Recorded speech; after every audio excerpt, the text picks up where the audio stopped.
So without further ado, I'm going to hand it over to Joe to get us started with today's presentation.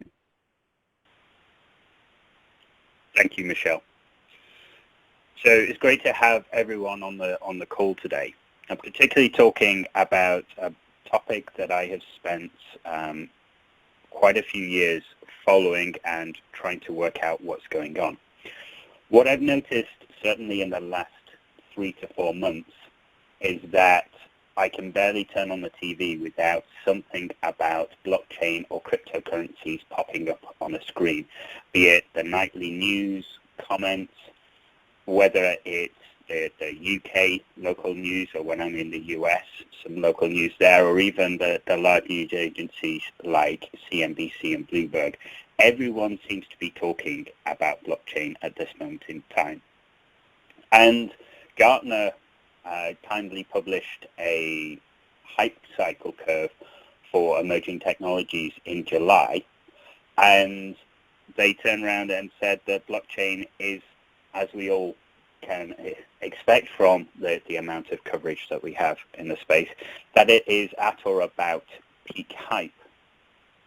Now, one of the things, having been through this hype cycle a number of times with other technologies, is that you can anticipate that there is going to be an increasingly loud voice coming out, trying to detract away from blockchain and say it doesn't make sense in any environment. It's just a solution looking for a problem, and we've heard it all before from a variety of different topics.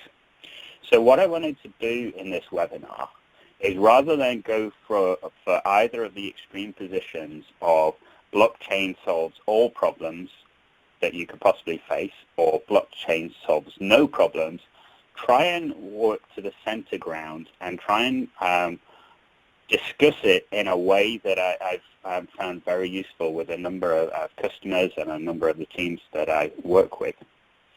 So what I propose to do for this webinar is start by talking about what is blockchain, so that we all can have a common understanding of the fundamentals of what we're talking about, but then present a 4-step or 4-question model that I've been using to identify viable and important blockchain topics. And then at the end, I'll be running through 4 examples in an interactive way, where I will be talking about a particular use case, particular set of requirements, and we'll be opening up a polling question so that you as the audience can vote and say whether you think it is a blockchain opportunity or is not a blockchain opportunity. So I hope that works for everyone. And before we get started, the example of the tweet that I saw from Matt Blaze was very interesting, because immediately after saying that there is no blockchain or solutions, or that there's no viable reason for blockchain, he immediately started talking about cryptocurrencies. And I didn't want to speak about this, but I think in the current climate, I think we always have to talk about ICOs and cryptocurrencies before focusing on what is called blockchain, because many people see ICOs, which are initial coin offerings, as the main way of investing into blockchain and engaging with blockchain on a personal or financial way, rather than looking at it from an enterprise or startup solution space. And what we've seen with analyst firms like Smith & Crown, who've been investigating this, is that in the second quarter, so March through to June of 2017, rather than these initial coin offerings or token sales tracking venture capitalist funding into the space, what we've seen is that the whole market has exploded, such that there is 4 times more interest in these coin offerings than from venture capitalists. Now, one of the things that we need to be aware of in this space is the fact that the whole concept and some of the foundational arguments about Ethereum's Ether and Bitcoin as a cryptocurrency is that it is a scarce digital asset, something that's not easy to get hold of. And people paint analogies like it's digital gold. My concern when I see ICOs exploding, and in this case, CoinMarketCap.com tracks over 1,126 cryptocurrencies, this whole concept of scarcity just goes away. And as we see more and more money pour into this market, $500 million in the last 2 weeks, what it starts to become is more of a celebrity sales pitch. And as much as I do question why Floyd Mayweather was thinking about blockchain and cryptocurrencies ahead of his large fight that he had in Las Vegas in August. But as Sam from Chronicled pointed out in one of her blog postings, nothing screams pump and dump scheme like sitting on a private plane with a pile of cash in front of you. And so when it comes to ICOs, I will leave it to the long-time journalist in this space, Laura Shin, who works for Forbes, that says maybe ICOs are very much at that extreme end of it solves all the world's ills, and maybe is not something that we can take forward as a viable future for blockchain. So with that said, and moving on with the core of what we're going to be talking about today, I think it's important to baseline what is blockchain? Why do we need blockchain? What is it all about? And really for me, I've been working in IT and security for over 15 years now. And it comes down to some of the core models that we've used traditionally in IT and security environments. For example, when we have been building systems and building technologies, it has traditionally been a case of building a monolith. It's about putting all of our secrets, all of our things that we care about into one place and running it as a large system. And then when we come to protecting that system, it's about building walls around it, building defenses around it. And if there is a need for even more security, it's a case of building higher walls and higher fences. And as a fan of Formula One and motor racing generally, I can look back and see a lot of parallels between the IT processes that I was trained on right when I started my career, and looking at pit stops and the way that they were operated within Formula One, where in this case in 1950, in the British Grand Prix, there were only 3 pit crew members, and they serviced everything about the car in the middle of the race. And as a result of that, it took over 60 seconds to run through the steps necessary to then push it forward and continue the race. But times change, and when we think about technology and we think about the Formula One example that I gave, now it's not 3 people servicing the entire car, it's 3 people per wheel on the car. In total, 22 people service the car, and they've taken the time to deliver that servicing and getting the car back running from 60 seconds or over 60 seconds down to pretty typically below 2 seconds to push out into the race. And so what we see is that taking that single monolithic process is now being broken down into a distributed way of working.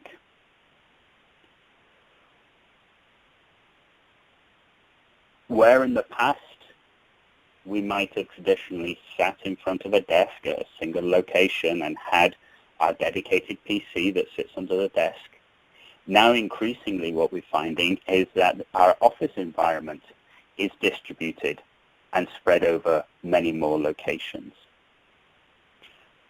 And similarly, our devices, rather than being that single PC, we have laptops, we have tablets, we have phones, we have wearables and Fitbits and so on and so forth. We have many, many more devices than previously, all distributed, all doing different things. Now, the reason why I bring this up is because when we start thinking about trust, we're still in a very traditional model. And that model is of a central authority. So how do I transact with someone that I don't fully trust is often answered by going to a lawyer's office or going to a central broker who can connect people together. But ultimately, it's about trusting in one central body. Now, thinking about that in the same context in social environments, certainly what I increasingly find is that it isn't, if you want recommendations for a new film, a new place to go, you're actually wanting some to find. It's often now a case of going out and talking to your friends, talking to a range of people and getting the consensus and understanding of what that community thinks. And so for me, where within IT you have that very traditional single monolithic trust organization, in society as a whole, what we're actually seeing is a more distributed trust model. And so that is what the blockchain is all about at its foundation. So if we're going to break it down and actually get to a given definition of this, there are many on the market. If you Google it, you will find hundreds of different definitions of what a blockchain is. But for me, I always refer to it as a mutually distributed ledger. And what I mean by that is it's mutual. There isn't a hierarchy. Everyone is equal within the network. The information is distributed, so everyone has a copy of that, of the data of what is happening. And it operates like a ledger in exactly the same way as an accountancy ledger has done for hundreds of years. In accountancy, you can't cross things out or just simply rub them out. All of the information that you write down is binding.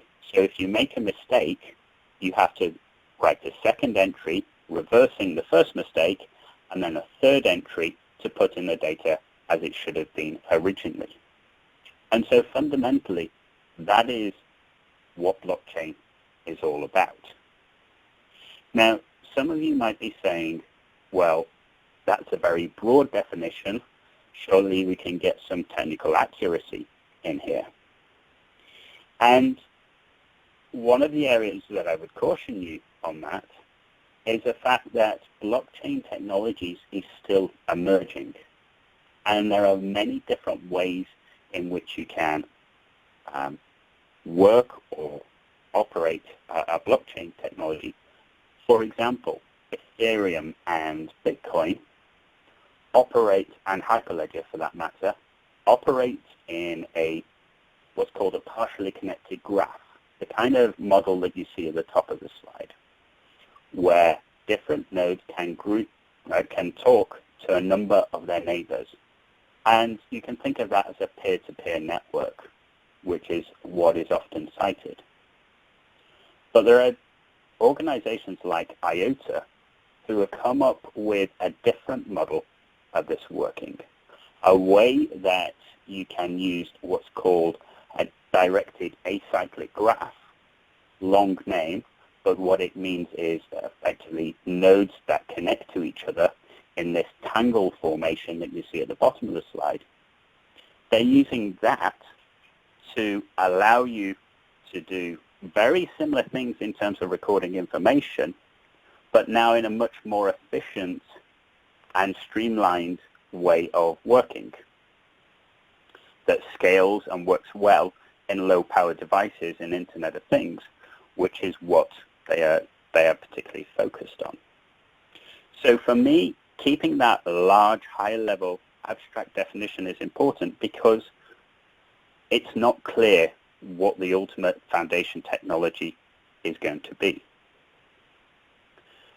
Now, going back to have a look at the landscape and what we're seeing, I read a great article by Zach Corman that was talking about blockchain and intermediaries and hype.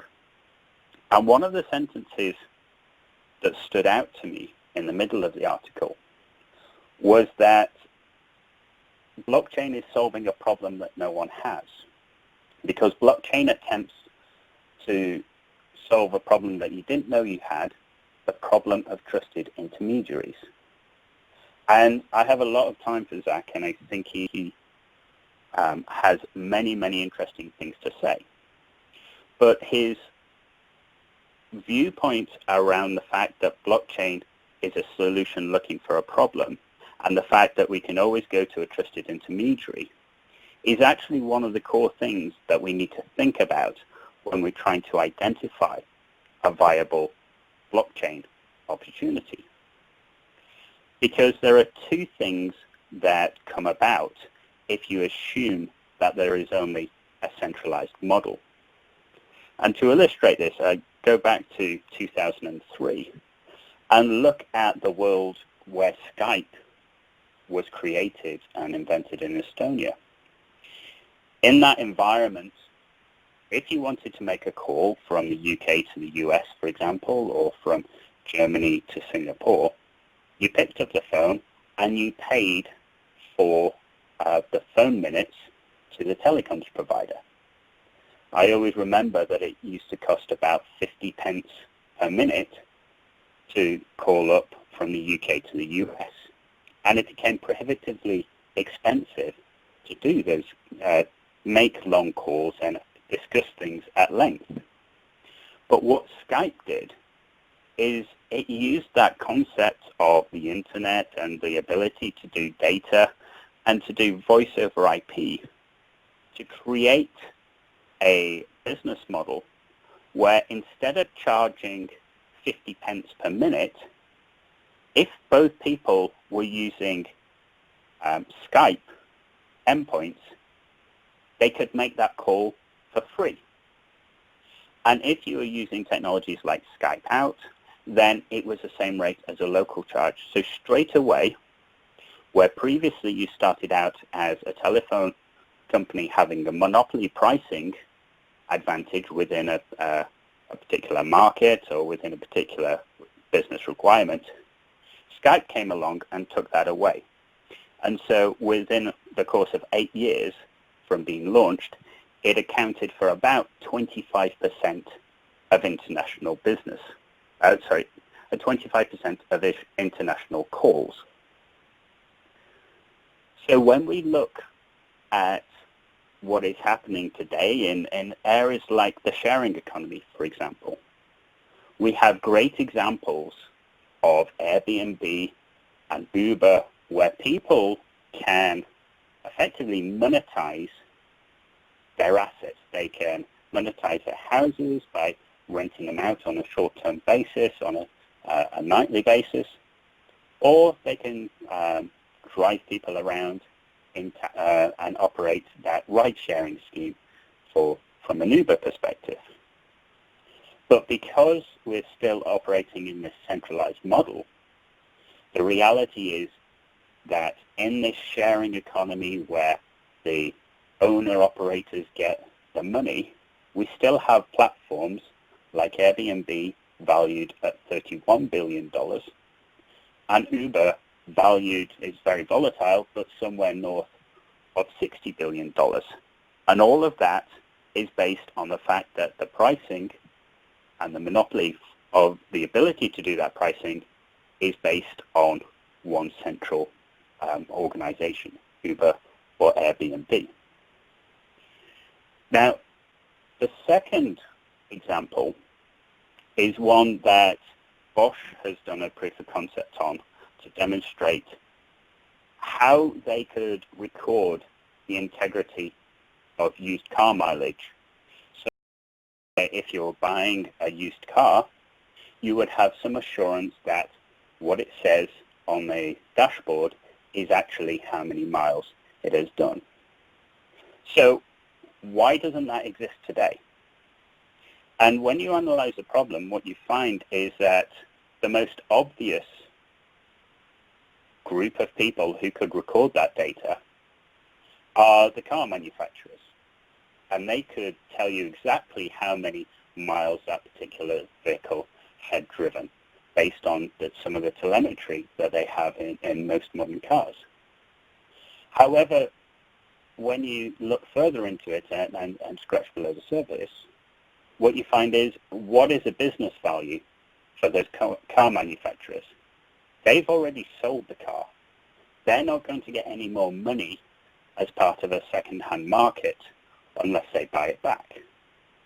And so what you get is a situation where people who could store the data, who are in a great position to store the data, ultimately choose not to because there's no reason for them to do it. And so that is an example of where, in a more distributed model, the incentivized parties, the people who actually care about these things, the buyers of second-hand cars, the salespeople of second-hand cars, can actually turn around and set up these situations where you can opt in and actually store this data, in this case the used car mileage, in a distributed way, so there isn't a single central party with the burden of having to store it for everyone else.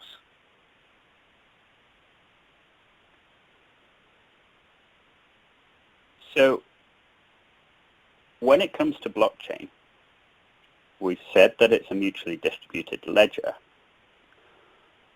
To add more detail into that, the way I see blockchain is that it is very much an infrastructure component. It's not something that you would naturally see at the top. It's not an application. It's not something that sits on your phone. It's something that provides trust in a distributed environment. And so when we look at that and people then go somewhat dismissive about it and say, oh, it's something that's hidden and boring and not very viable or relevant, I would say it's about as relevant and interesting as a relational database. And if you follow Oracle's stock price, for example, you know that they have a market capitalization of about $200 billion. So there is an awful lot of money to be made by startups and established companies in this space of blockchain operating as that infrastructure that may be hidden from the user, but is ultimately vitally important. And so to dive into some more detail, thinking about blockchain as an infrastructure, the way of what we see when I talk to customers is that there are a few characteristics of blockchain which are worth noting. The first is who can actually join the blockchain environment. Is it a permission blockchain, which means that a central body or a community or committee decides who can get access? Or is it unpermissioned, like the Bitcoin networks where anyone can join?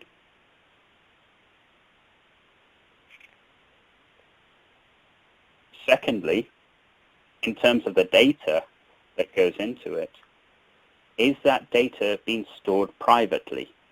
So only the people within the network can gain access to it? Or is it free for everyone to gain access to? Because those kind of questions, who can access the network and the data itself, is it publicly available or privately available? You can see the four combinations that can produce. Each one of those has a business model around how you can actually monetize or get revenue or value from the data provided. But each one is different. And one of the fastest growing areas of blockchain, and I think that one of the most interesting developments at the moment, is around consensus. How do you get agreement? And smart contracts, how do you get applications to work in efficient ways on a blockchain environment? Now, I'd say that when we come back to that cryptocurrency example that we've talked about previously, really the best way, or the way that I think about cryptocurrencies, is that it's just an application running on top of a blockchain infrastructure. It's nothing more special than that. And so the model that we go into, that I go into the marketplace with, is one of this infrastructure, this foundation, which brings together the concepts of transactions and shared ledgers and consensus and smart contracts all together in this central environment. And certainly the most common conversation that I have with customers, and one that I'm sure we will cover in a future webinar, is that the way in which you secure a blockchain is critically important, because if you think about the value of the data that is being stored on a blockchain, it can be huge. And you think about who can get access, questions about identity, questions about authentication and authorization come into play. If you're storing sensitive data, then keeping that data secret so only you can get access to it, or people you trust can get access to it, becomes critically important. You may have heard on the news repeated examples of where millions of dollars of cryptocurrency has been stolen. The most common example or reason for that to happen is because someone has lost their identity. And in the most common case, they've lost their private key and their ability to sign transactions. And what is emerging as we're getting more and more applications running on top of blockchain is that we're seeing that secure execution environments and code signing are becoming critically important to those environments. So with that, I've provided a baseline understanding of blockchain is infrastructure. It's a foundation of trust. It's something that can go into a wide variety of applications, not just cryptocurrencies. And so what I want to do now is talk about what we're seeing in the marketplace, but also, most importantly, what is the qualification process that I use to understand whether something is a viable blockchain opportunity. So in the marketplace, what we see is that cryptocurrencies and finance are absolutely at the forefront and leading the charge in this space. But equally, Internet of Things and supply chain are following up and actually providing significant value, or blockchain is providing significant value in there. And that is why Gemalto is part of the Trusted IoT Alliance, an alliance looking at investigating in those IoT and blockchain markets where they overlap. But to dive into the process that I use in more detail, I'll walk through each one of the steps. So the first thing that I ask or look for in any given opportunity is to understand, what is the business need? What is the business process that we're trying to support here? Because I've seen all too often people jumping on the blockchain bandwagon and saying, I really like the idea of blockchain and I want to do a project. Let's try and work out a project that we can do.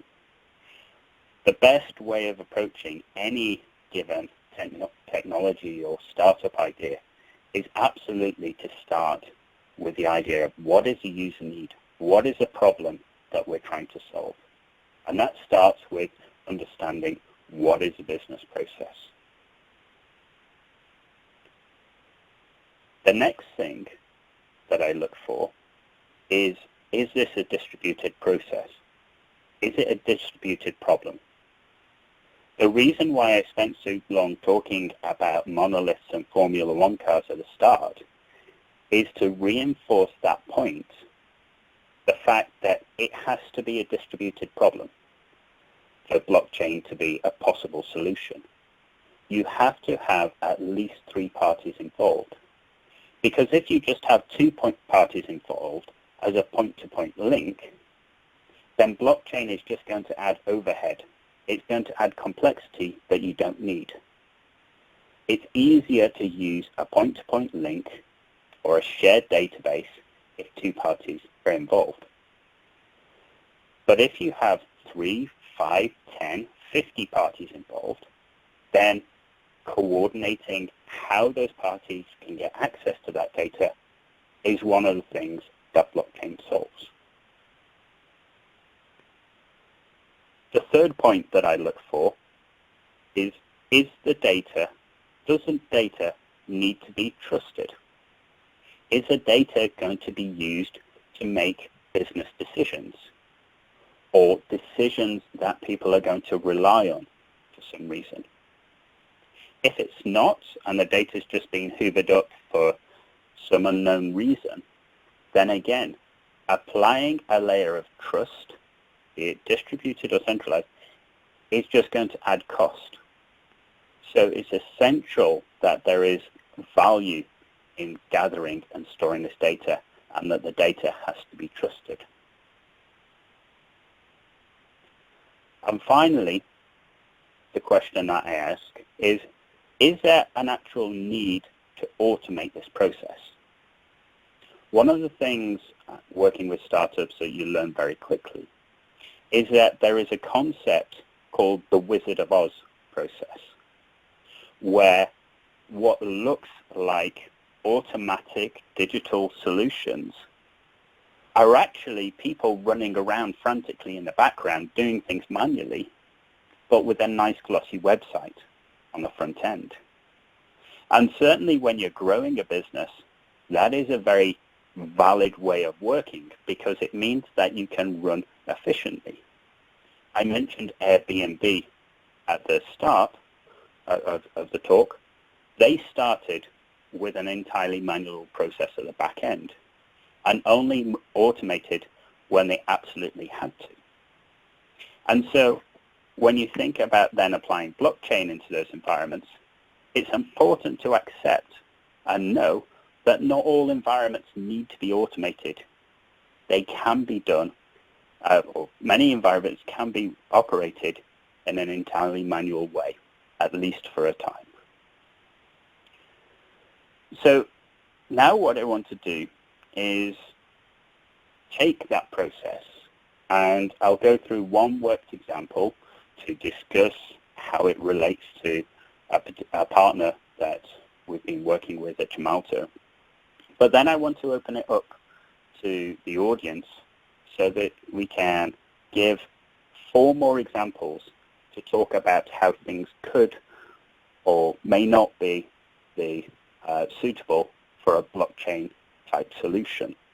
And we'll ask you to vote in a poll of whether you think it is a blockchain solution or is not a blockchain solution. So let's get started with a great company that Gemalto has had the privilege of working with called Symbiont. And what Symbiont do is they work with banks to enable complex financial instruments to be modeled and then orchestrated around many different organizations. And so, is this a viable business model, or is this something that's viable to be used with a blockchain environment? Going back to our fourth question process, the first question, is there an existing business process or user need? And in this case with Symbionts, yes, there is. Arranging complex financial instruments, for example, syndicated loans. Is that problem distributed? In the syndicated loans environment, what a syndicated loan is if you're planning to build a large bridge across the Mississippi or across the Thames, for example, it's very unlikely that one bank will provide all of the money, all of the loan to do that. So what they do is they slice that loan up into 20 or 100 different parts, and 20 or 100 different banks fund part of the loan so that they can spread the risk over many, many organizations. And so what we see in that particular example is that there are many banks involved. Now, is trust required within that environment? Yes, absolutely. Because if you're talking about tens or hundreds of billions of dollars for these large infrastructure projects, you have to have a record of who committed to what. And then finally, is there a need to automate? Well, this isn't a new problem. This is something that has happened for many, many years. And what actually happens today is that you have entire teams of people sending paper documents or emails backwards and forwards to each other. And it's an error-prone system that can be expensive because humans are in the loop. And so with this, the question is this something viable for blockchain to solve? Well, there's a business process that's distributed, requires trust, and can be improved by automation. So from my perspective, that is a perfectly viable business opportunity for blockchain. And within that then, it turns out that Symbionts have been doing some great work with Delaware and other states and government organizations to bring blockchain into enhancing these environments. So let's focus on the 4 use cases that I would like you to participate and provide your feedback on what your thinking is. Is it a viable blockchain process? So the first one is an example. As a rural community, I want to improve the reliability of electricity for myself and my neighbors. As part of this, I would like to sell electricity that I produce but don't need, and buy energy when I need more than I am producing. Is this a viable use case that blockchain could help solve? And so when you're thinking this through, is there a business process that is established here? Is it distributed? Are there more than 3 parties involved? Does the data need to be trustworthy? And is there a need to automate? So Michelle, if you could run the poll, see what answers we get. Sounds good. It looks like we'll keep it open for a little bit longer, 20 more seconds or so, but we've got some of the people voting. Looks like yes is in the lead, but we will give it a few more seconds. There's no need and we'll to have bias about the 3 outcome. more.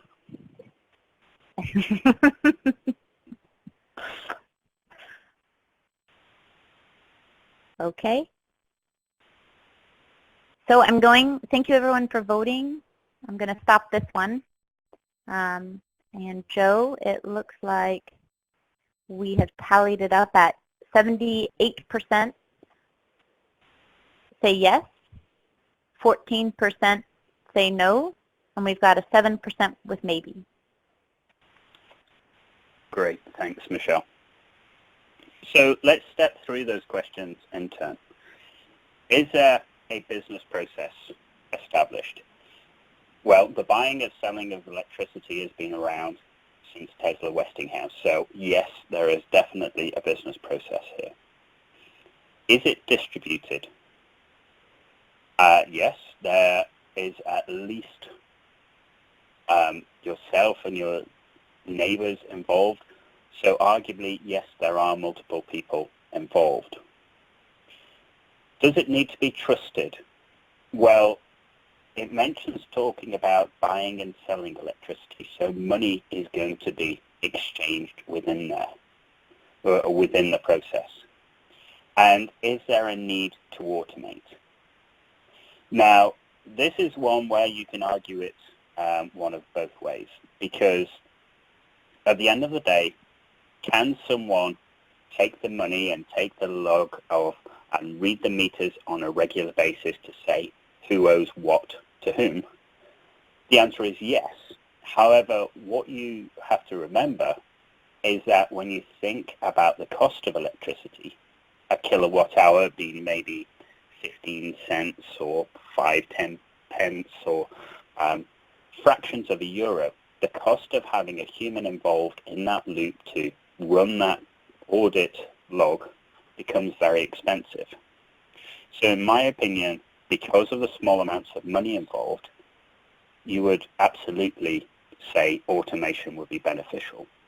And this is an example where the Energy Web Foundation are looking at doing this not just on a small rural community scale, but on an international scale where energy providers across European countries are looking to collaborate and use blockchain to actually solve this problem.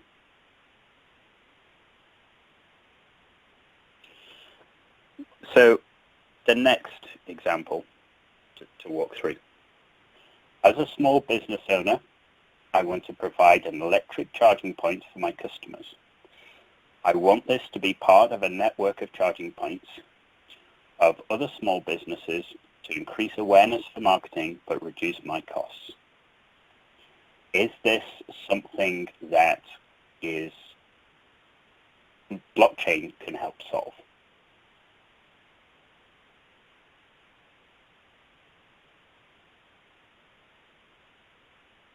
We've launched the poll, so if everyone wouldn't mind taking a second and sharing their thoughts.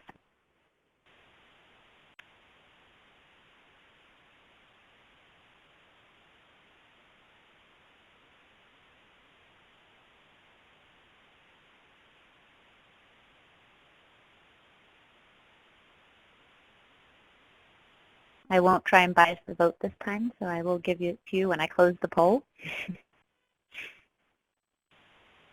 Thank you, Michelle. Okay, I'm going to wrap this one up. It looks like, stop voting. So it looks like it's around 52% say yes, 31% say no, and we've got another 15% who think maybe. Yes, so much closer than the last one. And I think this is an interesting one because when you walk through the process that we've talked about, is there a business process? Yes. Is it distributed? Yes. Potentially many business owners involved and that having a collective operating here. Is trust involved? Well, money's changing hands, so yes. Is there a need to automate? Well, there was a request to reduce prices, so yes. What I think, and potentially one of the reasons why a third of people said no or 15% said maybe, is that the classic question or argument in this space is a central model an acceptable way of doing it? Is that actually going to be a better way of solving this problem? And I'll go back to the previous questions when I talked about some of the challenges around having those central authorities. First one, monopoly pricing. Could there be a situation where monopoly pricing comes into play here, and the prices are artificially fixed, and a central body creams off a large percentage of those or percentage of the money coming in? Well, yes, it could be the case. But I think more importantly, when you think about having that centralized model, who is going to be in a position to actually operate this platform and work as that central organization? Naturally, you might think it's an electricity company or someone coming into the space. But when you think about the cost of electricity and the amount that you would be charging on a per user basis, it's actually quite small. And so for electricity companies in that central model, the question arises, is it worth the extra effort of setting up something like this versus just being able to run it as a distributed environment? And so on balance, I would say more likely, yes, it is a viable business opportunity. So 2 more use cases to go before we open up for Q&A. The first one, or the third example that we have, is one that was talked about at Davos in Switzerland at the World Economic Forum.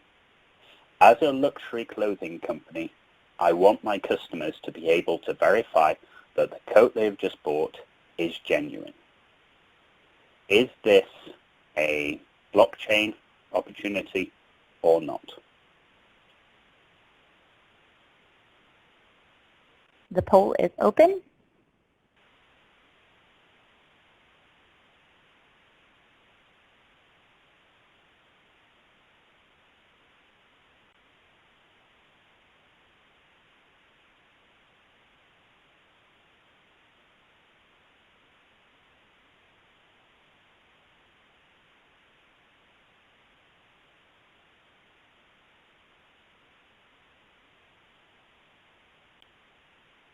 So I'm going to cut the voting again, and looks like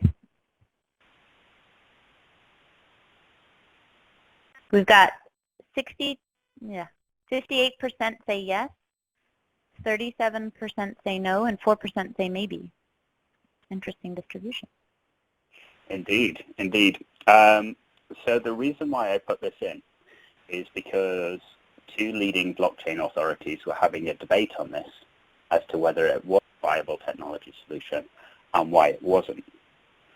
So is there a business process of checking the authenticity? Yes, absolutely. Is it distributed? Many customers and potentially and the vendors to be involved. So yes, it is a distributed problem. Is it a trust issue? Well, we're talking about authenticity of goods. So yes, absolutely. Does it need to be automated? In modern society, modern way of working, almost certainly yes, it does. So where is the debate on this? And it comes back to, is there a central model that would be better suited to this solution? It can be done by blockchain, but is there a better model using a central database, for example? And one of the experts was arguing that you could just have a website where you could punch in a unique code on the tag to say, is this code genuine? And that would say yes or no. Now, that is something, a very traditional way that this operates. But one of the challenges that you have in that space is, how do you know that that code is unique, as in there is only one of those codes? And how do you know that that code is actually genuine? You're in a shop in New York or London, and you are buying this particular item. How do you know that that item has gone through the entire supply chain to get to that shop in New York or London? And so that is one of the critical things that we need to talk about here, because the way the supply chain I mentioned previously is a great use case for blockchain, because it enables you to track where that item has been. So it was manufactured at a factory, it got sent to a local distributor, then it was sent on to a reseller, then it went into a store, and so on and so forth. So rather than having a data point being valid of, is this code correct, if you use a blockchain environment or a blockchain technology solution, you actually are validating the entire supply chain. So you know where the item of clothing was manufactured, how it went through different parties to get it delivered to the shop, and ultimately that the shop that it was delivered to is the one that you're buying from. So there is a much stronger level of assurance that that particular item of clothing is authentic. And so for me, can it work as a central model? Yes, it could. But I believe that it's more robust using blockchain technology. And when you're looking at supply chain integrity, the robustness is something that is important. And that's why I started at maybe, but then ultimately went to yes as the way of working. So final one before questions. As a startup, I want to create a new and novel way to copy and backup data between two data centers. Is this a blockchain opportunity?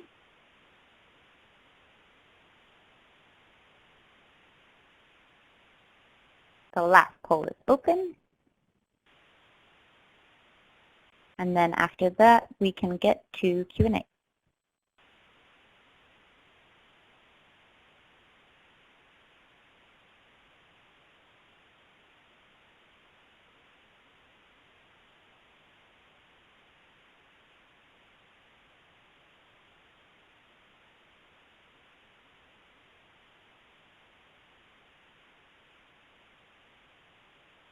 And just as a reminder to everyone while we're voting, the slide deck will be available for you later on today. We'll have it uploaded. In the Attachments tab, we also have a few other items in the Attachments tab. The Symbiont reference, we have a white paper on it, and more information about the Trusted IoT Alliance that Joe mentioned earlier. So I'm going to quickly close the poll here. Interesting, it's 22% say yes, 61% say no, and we've got 15 at maybe. Perfect. So this was a question that I wanted to put in to demonstrate that I wasn't biased and everything isn't all about blockchain. So as a startup, I want to create a new and novel way of copying data between data centers. So I particularly specified two data centers. Is there a business process? Yes, absolutely. Is the data being trusted? Well, yes, it's important to run your operation, so yes, absolutely. Is there a need to automate?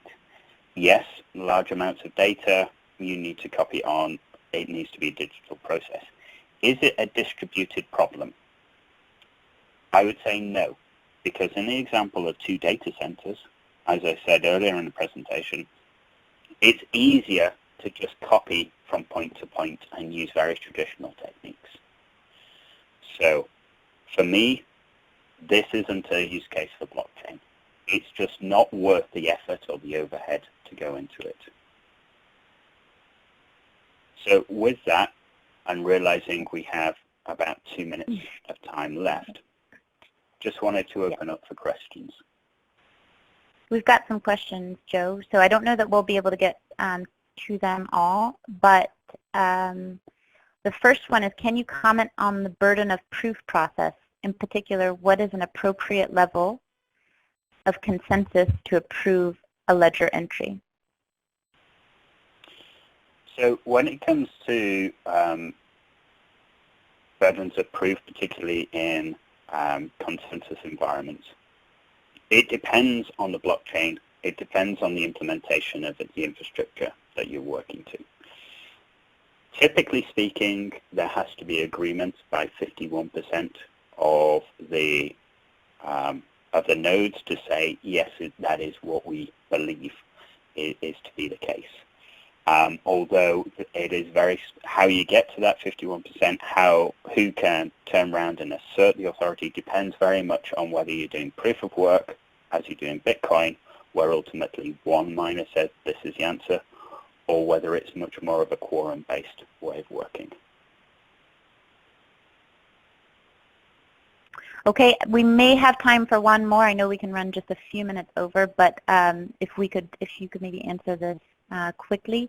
Looks like, and then for some of the other questions that we have coming in, we will, I'll check with Joe, but maybe we can respond to you individually to answer your questions.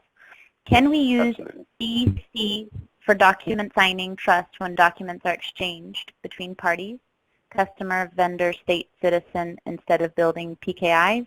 And just a reminder, Joe, we have about 1 more minute.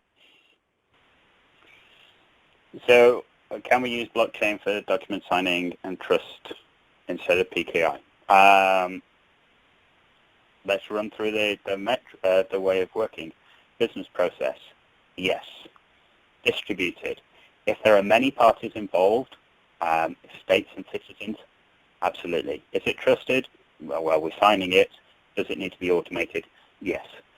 So at a first cut of that, yes, we can use blockchain for document signing and trust when sharing it. And I think you would have to go into the details but of what is the specifics of the use case, but yes, it is a good opportunity to move forward with. Great. So we will touch base with the people who have remaining questions, just so we don't get cut off by Bright Talk. But thank you, everyone, for attending today's presentation. Again, we will have the PDF of the presentation available for you later today. We will also be doing a series on blockchain, so we'll have some focused on security, cryptocurrency, and IoT. So stay tuned. Thank you, Joe, for your time today. And I hope everyone has a wonderful rest of their day. Thank you.